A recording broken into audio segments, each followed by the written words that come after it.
So there is a big elephant in the room basically, वो यही है। News media में बहुत सारे नैरेटिव्स फैल रहे हैं चीज़ों के बारे में कि अलग अलग स्टोरीज पेडल हो रही है अलग अलग साइड से।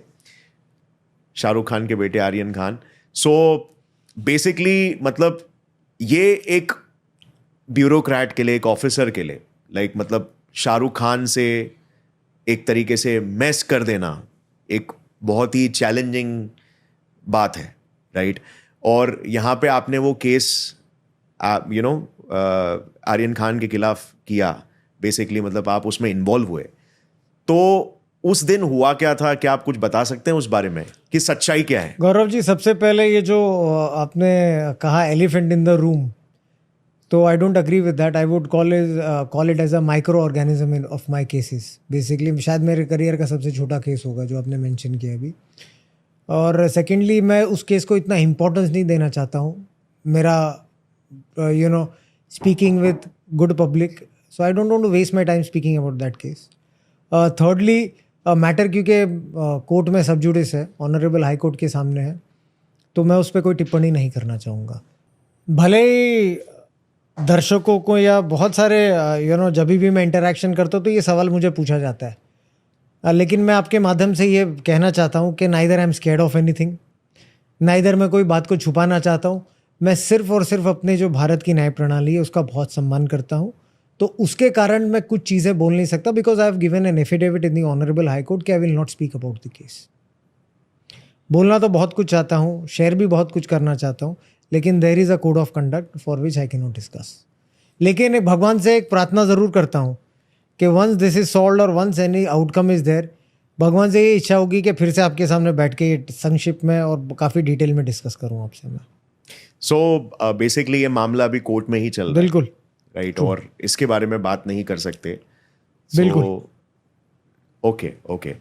सो अभी ऑब्वियसली लाइक मतलब आपको एक मेंटल लेवल पर ये चीज़ों ने कहीं ना कहीं अफेक्ट किया ही होगा, because like being a human, जैसे मैं परसीव कर पा रहा हूँ कि डेफिनेटली बहुत प्रेशर आया होगा, बिकॉज उसके बाद से बहुत सारे केसेस आप पर होना स्टार्ट हो गए और 9 एजेंसीज लाइक आपके पीछे ऑल ऑफ अ सडन पड़ गई, राइट?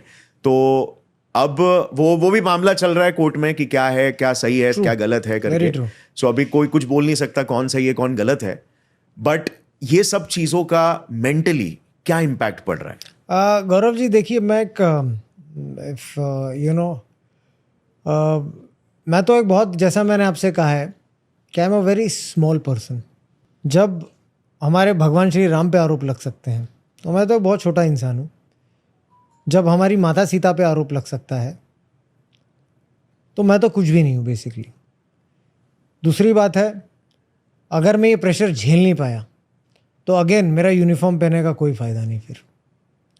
तीसरी बात है कि ये जो आरोप प्रत्यारोप, मैं इसे एक टेंशन नहीं, मैं इसे एंटरटेनमेंट की तरह देखता हूँ। I have very less entertainment in my life. मुझे मैराथन का भागने का बहुत शौक है और हिस्ट्री का काफ़ी शौक है, पढ़ने का काफ़ी शौक है। तो हिस्ट्री पढ़ने का फ़िलहाल टाइम नहीं होता है, so this is an entertainment for me. And ठीक है, सबको इन्वेस्टिगेट करने का दायित्व है, सबको हक है इन्वेस्टिगेट करने का। अभी तक मेरे ख्याल से 8-9 एजेंसीज कुछ हुई है। यस, और सब बड़े बड़े भी इसमें इन्वॉल्व है। हाँ, अगर और भी अगर ईडी, हाँ, अगर और भी कोई अगर बाकी हो तो I will be happy to face them and to satisfy them. So ये लाइक मतलब इससे पहले ऐसा कुछ नहीं था, but all of a sudden ये 2021 के आसपास, 21-22 के आसपास ये सारी I think it's a very fortunate thing.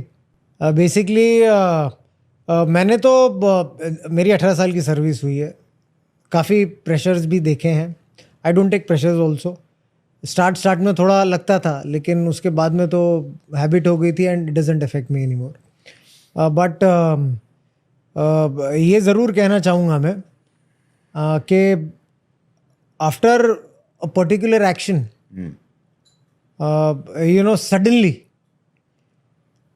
these things happen. So all the good work of 18 years, what you do, suddenly you feel somewhere non-recognized, but I don't care about it.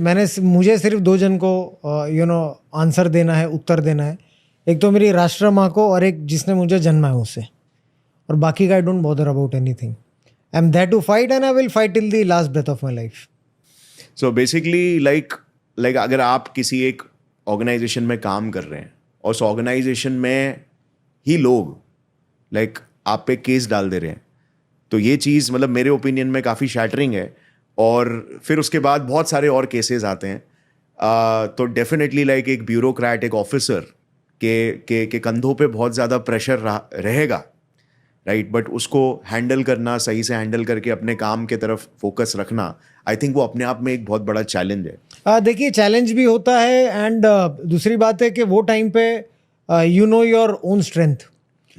देखिए गौरव जी, मैं ये कहना चाहूँगा आपके channel पे कि जब when your conscious is clear, जब आपको पता है कि आपने गलत किया नहीं, तो कितनी भी प्रेशर्स आने दो, कितनी भी चीज़ें आपके सामने आने दो, आप हिलेंगे भी नहीं. तो इसके लिए मैं आज भी आपके सामने बैठा हूँ और आज भी आपके साथ इंटरेक्ट कर रहा हूँ, आपकी आंखों में आंखें डाल के. बिकॉज ना ही मुझे किस चीज़ का डर है, ना ही मुझे किस चीज़ का भय है, और ना ही मुझे किस चीज़ का मलाल भी है, और ना ही किस चीज़ का अफसोस है मुझे. I have not done anything wrong, तो I am not scared of anything. So अगर आगे भी आपको ऐसा ही मौका मिलेगा कि जहाँ पे आप जो भी आपने रैकेट्स को बस्ट किया, जिन भी लोगों पे आपने आरोप लगाया, तो आपका प्लान ऑफ जैसा मैंने आपसे पहले भी कहा है कि मुझे कोई चीज़ का अफसोस नहीं, कोई चीज़ का मलाल नहीं. अगर कोई अपॉर्चुनिटी गिवन अगेन है, मैं अगेन वही चीज़ करूँगा. एक क्वेश्चन मेरे दिमाग में घूम रहा है कब से, वो ये है कि जैसे 2021 से पहले हम न्यूज़ मीडिया में कुछ एक अलग ही चीज़ सुनते थे, मतलब ब्रेवरी के किस्से सुनते थे. और फिर उसके बाद 2021 के बाद ऑल ऑफ अ सडन बहुत सारे केसेस आने लग गए और सारी एजेंसीज, मतलब 9 एजेंसीज पीछे पड़ गई कि ये केस है. और फिर उसके बाद बहुत सारे मुद्दे आ गए, कास्ट से रिलेटेड, ये सारे रिलीजियन वगैरह दुनिया भर के. तो ये मतलब एकदम से इतनी प्रॉब्लम्स लाइफ में कैसे आ गई? मतलब ये काइंड ऑफ, क्या ये ऑर्केस्ट्रेटेड है? क्या कुछ चीज है जो हमें नहीं दिखाई दे रही, वो आपको पता है क्या? उसके बारे में थोड़ा सा बता Gaurav ji, I will be fortunate के एक केस करने पे you are facing 9 different agency, so it's a very fortunate thing, number 1. Number 2, एक कार्य करने पे, एक छोटा सा कार्य करने पे, यानी ये तो हास्यास्पद है कि एक अधिकारी की कास्ट, उसका समाज, उसके माता कौन है, उसके पिता कौन है, उसकी वाइफ कौन है, उसकी सिस्टर कौन है, वो कौन सी पैंट पहनता है, वो क्या शूज़ पहनता है, वो क्या शर्ट पहनता है, वो कौन सी घड़ी पहनता है. You know, this was really very funny कि एक केस करना वो तो अलग रह गया, ड्रग के साथ फाइट करना वो अलग रह गया, एंड बाद में आपकी पर्सनल लेवल पे क्या वो चीज़ का स्टेटस क्या हो गया. कुछ लोग हैं जिनके नाम लेके फेमस नहीं करना चाहता हूँ, they are facing cases on them of SC/ST atrocity basically by talking all these things. लेकिन वही एक विटंबना की बात है कि कहाँ केस रह गया, कहाँ ड्रग फाइट रह गया और कहाँ आपकी पर्सनल लाइफ रह गई. So this is something very unique what I have seen. क्या आपको लगता है कि ये ऑर्केस्ट्रेटेड है? मतलब कुछ लोग या कोई है जो इस देखिए, कुछ लगा हुआ है? ऑफ कोर्स कुछ लोगों को you know they might be, उनको अपना ड्रग्स का धंधा करना होगा ठीक से, या फिर कुछ लोगों को अपनी बिजनेस करनी होगी ड्रग्स की, कुछ लोगों को ओपनली कंज्यूम करना होगा. तो प्रोबेबली यस, उनको नहीं चाहिए होगा कि मैं अच्छा काम करूं या हमारी टीम अच्छा काम करे basically, and for that reason things happened after that.